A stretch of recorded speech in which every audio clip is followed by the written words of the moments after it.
நண்பர்கள் அனைவருக்கும் elite English அகாடமியின் வாழ்த்துக்கள். பிஜிடிஆர்பி இங்கிலீஷ் புது சிலபஸில் 9th யூனிட்டை எப்படி படிக்கலாம் அப்படிங்கிற ஸ்ட்ராட்டஜிஸை இந்த வீடியோவில் பார்க்கலாம். நீங்கள் பிஜிடிஆர்பி இங்கிலீஷ் எக்ஸாம் ஆஸ்பிரண்ட்டாக இருந்தால் கண்டிப்பாக உங்களுக்கும் உங்களை மாதிரி ப்ரிப்பேர் பண்ணுற மற்ற ஆஸ்பிரண்ட்ஸ்க்கும் ரொம்ப ரொம்ப யூஸ்ஃபுல்லாக இருக்கும். ஸோ இந்த வீடியோவில் என்ன படிக்கலாம், எப்படி படிக்கலாம், என்னென்ன புக்ஸை படிக்கலாம் அப்படிங்கிறத பார்க்கலாம். இதுதான் ஆக்சுவல் சிலபஸ் யூனிட் 9. ஸோ 3 கேட்டகரியாக பிரிச்சிருக்கிறாங்க. History of English language and its growth, linguistics and ELT. So first history of English language and its growth அப்படின்னு பார்த்தீங்கன்னா, இது அப்படியே இதுக்கு முன்னாடி இருந்த சிலபஸில் உள்ளது தான். ஸோ 1-2 வேர்ட்ஸ் அங்கங்கே மாறி இருக்கே தவிர, கொஞ்சம் ஸ்பெசிஃபை பண்ணியிருக்காங்களே தவிர அதே தான். For example Indo-European family and the place of English language, Old English, Middle English, Modern English, growth of vocabulary, influence of foreign languages, change of meaning. இது எல்லாமே ஒரு பர்டிகுலர் புக் ஃப்ரெட்ரிக் டி வுட்டோட an introduction, an outline history of the English language.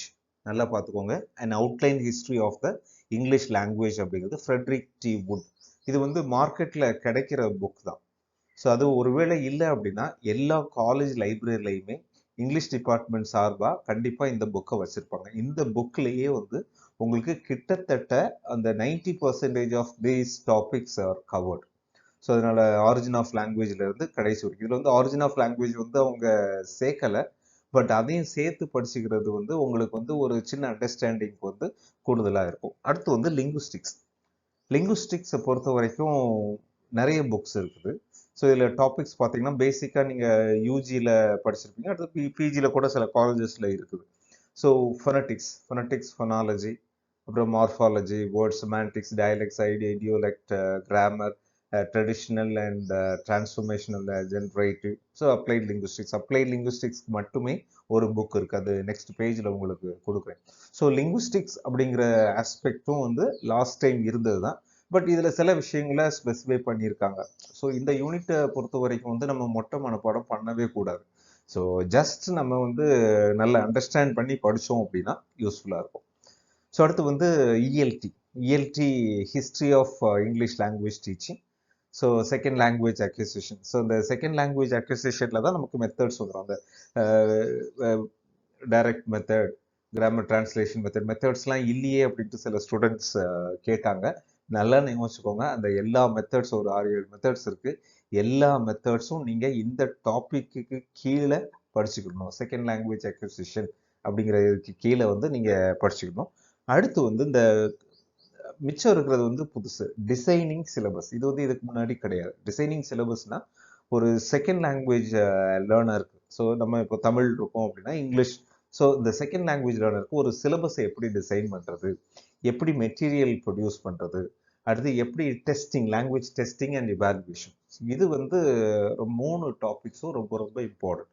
இப்போது இஃப்ளூ அப்படின்ட்டு ஒரு institution இருக்குது, English and foreign languages universities. அதில் பிஜிசிடிஏ course அப்படின்னு ஒன்று இருக்குது, post graduate certificate in English language teaching. அந்த பர்டிகுலர் கோர்ஸில் இதெல்லாம் ஒவ்வொரு particular lesson subject, designing syllabus அது ஒரு சப்ஜெக்ட், மெட்டீரியல்ஸ் அது ஒரு சப்ஜெக்ட், டெஸ்டிங். ஸோ இதெல்லாம் இன்டகிரேட் பண்ணியிருக்காங்க. அந்த மெட்டீரியல்ஸ் ஒருவேளை உங்களுக்கு கிடைக்குது அப்படின்னா நீங்கள் அதை வாங்கி பண்ணிக்கலாம்.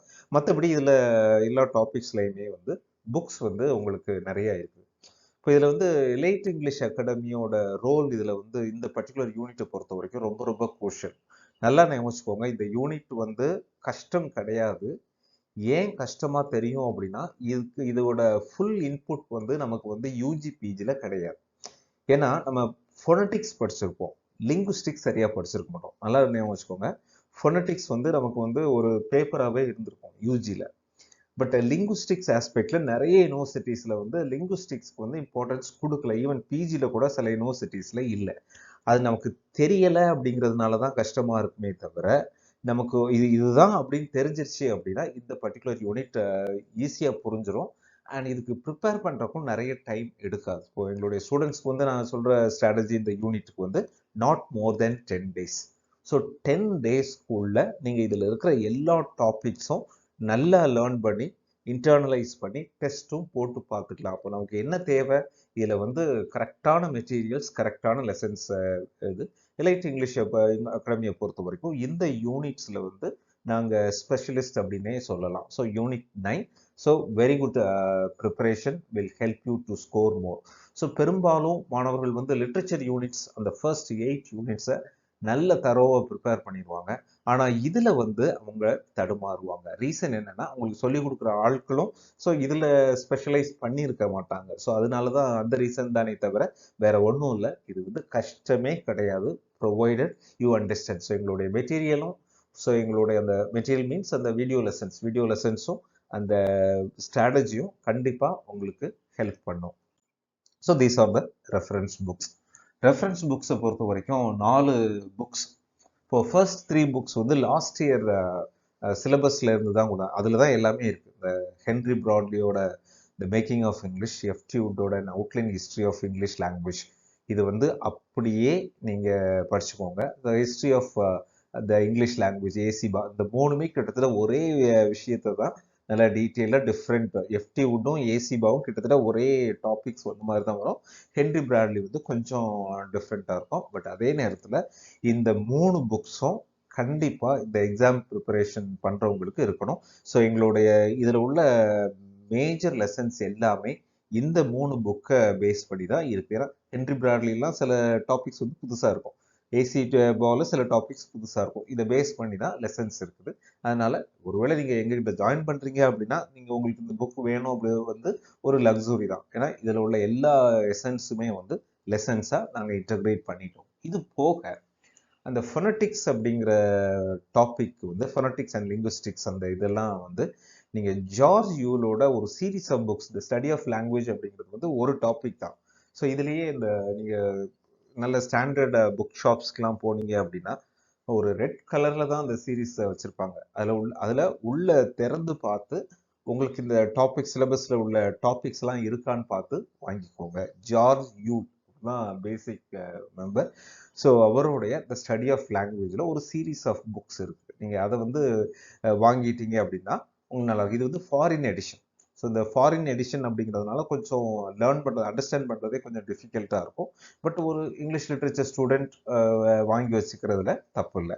பட் அதே நேரத்தில் இதை பேஸ் பண்ணி இந்த ஃபொனட்டிக்ஸ்க்கெல்லாம் வந்து நம்ம தமிழில் வந்து ஐயாத்துரை அப்படிங்கிறவர் வந்து ஃபொனட்டிக்ஸ், இங்கிலீஷ் ஃபொனட்டிக்ஸ் அப்படிங்கிற ஒரு டாப்பிக்கில் வந்து புக் போட்டிருக்காரு. பெரும்பாலும் அந்த புக்ஸ் தான் வந்து நமக்கு யூனிவர்சிட்டிஸ்க்கு கீழே வந்து ப்ரிஸ்கிரைப் பண்ணியிருப்பாங்க, இல்லைன்னா ரெஃபரன்ஸ் புக்கை வச்சுப்பாங்க. அந்த புக்கு இருந்துச்சு அப்படின்னா உங்களுக்கு இந்த ஜார்ஜ் யூலோட புக்கு தேவையில்லை. ஜார்ஜ் யூலோட புக் வந்து உங்களுக்கு லாங்குவேஜ் கஷ்டமாக இருக்கும். ஃபாரின் ஆத்தர், ஃபாரின் எடிஷன், ரீஃப்ரைஸ் எல்லாம் பண்ணியிருக்க மாட்டாங்க. அதை பேஸ் பண்ணி தான் இந்தியன் ஸ்டூடெண்ட்ஸ்க்கு வந்து நிறைய புக்ஸ் போட்டுருக்காங்க. ஓகே டியர் ஃப்ரெண்ட்ஸ், யூனிட் 9 பொறுத்த வரைக்கும் நீங்கள் பயப்படவே தேவையில்லை. ஒரு கஷ்டமான யூனிட் அப்படின்ட்டு எல்லாரும் பூச்சாண்டி காட்டி வச்சுருப்பாங்க. ஆனால் அப்படி கிடையவே கிடையாது. ஸோ இருக்கிற எல்லா யூனிட்ஸ்லையுமே ரொம்ப ஈஸியாக படிக்கிற யூனிட் வந்து யூனிட் 9 தான். என்ன அந்த ஸ்ட்ராட்டஜி தான் ஒர்க் பண்ணும். கரெக்டான மெட்டீரியல் ஃப்ரம் கரெக்டான பர்சன்ஸ் அப்படிங்கிற மாதிரி இருந்துச்சு அப்படின்னா நீங்கள் ஈஸியாக படிச்சிடலாம். அதனால் இந்த யூனிட்டை பொறுத்த வரைக்கும் நீங்கள் கவலையே பட வேண்டாம், ஈஸியாக படிச்சிடலாம். ஸோ ஒருவேளை நீங்கள் இந்த கோர்ஸ் ஜாயின் பண்ணால் நல்லா இருக்கும்னு நினச்சிங்கன்னா feel free to call us in the given number. We will help you with the assistant, the registration and other process. Thank you. All the best. Have a nice day.